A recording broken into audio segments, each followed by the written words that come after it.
G'day and welcome back to another Dbz Dokkan battle video. In this video we are going to be taking a look at how the physical Android 17 does in the Cell Max Super Activation event after his recent Extremacy Awakening in Dbz Dokkan battle. Now, physical Android 17, he obviously has a couple of things to him. So he has attack and defense. At start of turn, he then has attack on super, which makes his attack stats pretty decent. He also gains 17% up to 50% of defense with each hit that he receives. So he can build his defense up pretty quickly. We're talking only a couple of hits to gain quite a sizable amount of defense. He also has 17% damage reduction and provides the entire rotation with 60% defense and ki +3, which is pretty decent. He then also, when you are below 77% health, gives the rest of the rotation another 17% defense, as well as also giving himself another 40% damage reduction. So overall, he's got a pretty nice kit. I would say he's actually really solid. He greatly lowers attack and defense on his super attack whilst also raising defense. We took a look at him in my showcase video and he did pretty well, and you will have seen that I included a clip from the Cell Max event in there to explain how his damage reduction works. So we already kind of know that he does pretty well in the Cell Max event too. So he's a good unit. I think overall he's really strong. But obviously, the usual disclaimer does occur with the Cell Max event. Cell Max event is a super incredibly hard event that has 3 phases. The first 2 phases don't take that long at all. They are very relatively quick and only moderately difficult compared to the final stage, which is probably one of the hardest stages, if not the hardest stage in the game. Cell Max is a boss that's best taken on with guard, damage reduction, or evasion, and obviously, hopefully if you can, a combination of at least 2 of the 3, or all 3, or just being super strong in one of them.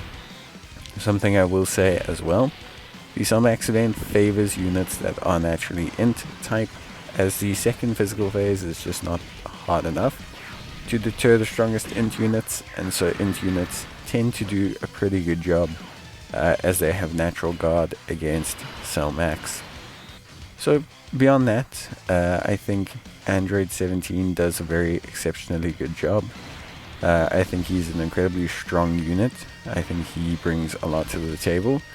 And I think personally speaking, he is really good, because the thing is you can get below 77% relatively easily in the Cell Max event, because you can essentially like ensure you take chip damage, especially if you bring units that only gain defense on super, because the physical phase Cell Max does this like AoE normal attack, and with that phase you can generally ensure that you take some chip damage. Other than that though, if you do bring like a super strong team, then it can be difficult to fall below 77%, but 77% as a threshold is not so bad.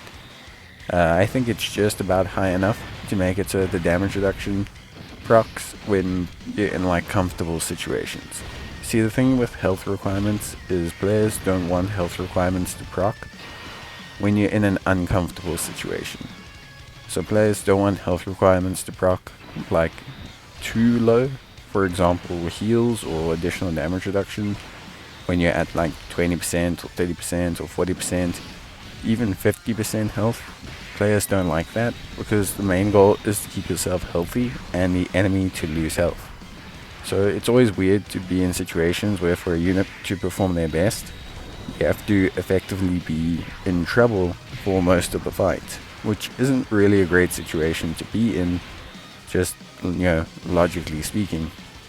So the thing is, it is kind of important to understand that the 77% health requirement isn't terrible. It's not distinctively bad, it's not horrendous, and it's pretty easy to kind of, you know, work around and get working and just use effectively, which I think overall is pretty good. So yeah, I would say beyond that, he looks pretty good, is at least what I would say. Something that's really cool is, you know, I think he has scope to grow, because the thing is he is predominantly a support. He's boosting the rest of the rotation quite substantially. Like at this point, he's providing 77% defense to the rest of the rotation, which for me is pretty wild. You know, I think it's one of the highest defensive boosts a unit can give in a turn, if not the highest, barring like Strength GG, who gives 120% to Pepe Gals. So I think I think it is the highest boost outside of that boost that that GG gives to Pepe Gals. So I think, yeah, that's pretty good, and obviously it enables the rest of the rotation quite substantially. He's also on superheroes, which means you can run him alongside probably one of the most infamous key absorbing units in the form of Gohan. But yeah, I think overall he's pretty good. Anytime there's a support unit that can have 17% damage reduction, 350,000 defense, and does a 7 million attack stat, I tend to find that to be good. Some people don't think that's good enough, but I think generally speaking that's pretty good. You know, altogether he'll have 57% damage reduction, which isn't a small feat. You're going to see him here. He's going to have 350k defense. He's going to have majority of his links active, and he's going to tank very well in this situation.